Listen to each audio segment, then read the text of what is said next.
Love them. Love them. They've really improved.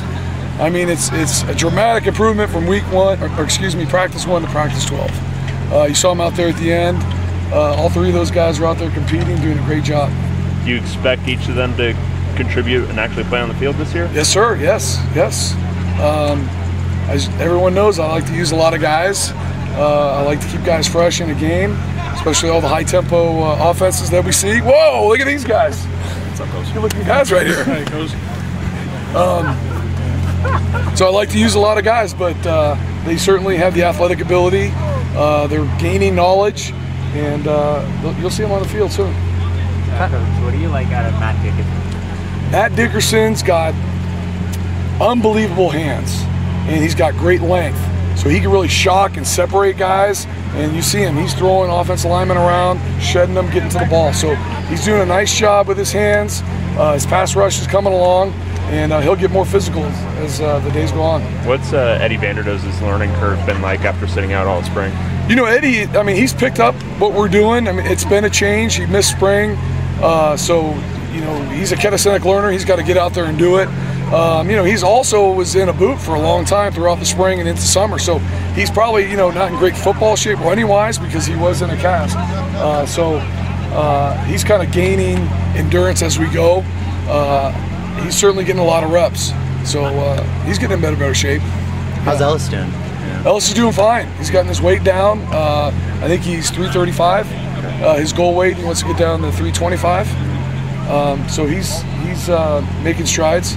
The individual drills looks really good. Yeah. Do you still kind of foresee them, you know, splitting a little bit, Eddie and maybe Ellis playing some nose, or is that? Well, I mean, you know, that's a credit to those guys. They can play multiple positions, and that's what I plan on, using those guys at different positions based on the matchups, what we see from week to week.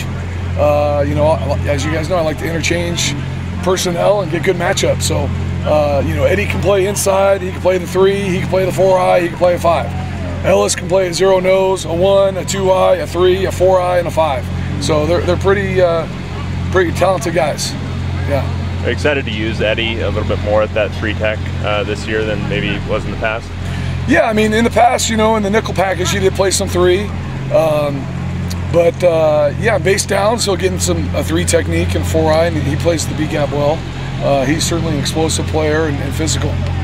Yeah. So how much do you foresee the defensive lineman having to contribute to the pass rush? I know, because you obviously had Anthony Barr, Cassius, you know, playing there last year. Do you think they're, you know, those guys are going to have to take some of that load? Yeah, certainly. You know, I think we have some very good pass rushers. You know, I see the guys continue to develop that. You know, the bigger guys, they're used to just bowling guys over. So when I get them fresh out of high school, you know, that's my job is to groom them and develop them to use their hands, use their eyes, body balance, that type of stuff. So I've really seen us develop in camp so far in 12 practices as really good pass rushers. So we'll continue to do that. Does it feel like a bit of a blessing in disguise at this point that you still have Owa for one more season, even though he missed last season? Certainly, yes. I mean, Owa is an experienced player. You know, I considered him a starter 2 years ago. I mean, he was the guy that was rotating with Dayton and Cassius, which are 2 pretty good players. They're still playing and make a lot more money than I do. But, you know, Owa was always in the mix, and then he became a starter when we played Stanford. You know, we used him as an outside linebacker in certain packages, and so he got a lot of experience. I mean, he was averaging between 30 and 45 snaps a game, which is about half a game, you know, depending on the game and stuff. But Owa, certainly a great leader. He's been great with our younger guys. If you look at our depth chart, 2/3 of them are sophomores down. So we got a lot of young guys, and to have someone like Owa with his experience, his leadership, his work ethic, that type of stuff is a blessing. So I'm glad we got him for 6 more months. The O-line's you know, been pretty decimated by injuries. You've only had, I think, 1 guy go down for any appreciable amount of time in Ellis. What do you attribute that to? Are you doing anything different, you think? No, I mean, you know, the injury bug always hits a certain position in camp, and a lot of times it's something the coaches can't control. So, you know, that's just one thing. I know Adrian will do a good job getting those guys back. He does a tremendous job of grooming those guys and getting them ready to play. So the O-line will be back. Any of those new young guys strike you as kind of natural pass rushers? Jacob is quite a pass rusher. For his size, you know, he goes 6'4.5", 6'5", about 265. Can really bend. I mean, his hip flexibility is unbelievable. He's got great shin angle, good get off, that type of stuff. And just getting him, again, to train him to use his hands. And he's picking it up real quick. I mean, he's had quite a few sacks during camp. So just so we know, we don't touch the quarterback in camp. Does everybody know that? I know there's a lot of guys counting sacks out there, but the banana guys, the yellow guys, we don't touch them.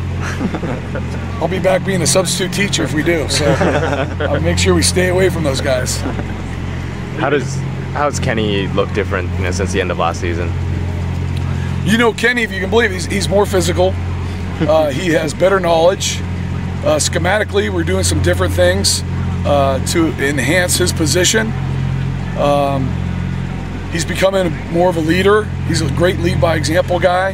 He's probably, for the interior guys, got the cleanest technique by far. And you can tell he's really worked hard in the offseason. So if you can believe it, Kenny Clark's even more physical. Yeah. That was my opinion. That was your question? Yeah. He's a specimen. Covered it all. Covered it all. Going back to Owa a little bit, given the injury that he had and how much time he sat out, do you still expect to be, you know, do you expect him to be quite as versatile, or are you going to have to kind of scale that back and maybe use him in just certain functions? He's still going to be really versatile. I mean, he's going to play interior. We'll move him outside. We'll have him as a speed rusher. I mean, we're going to use all his talents, certainly to our advantage.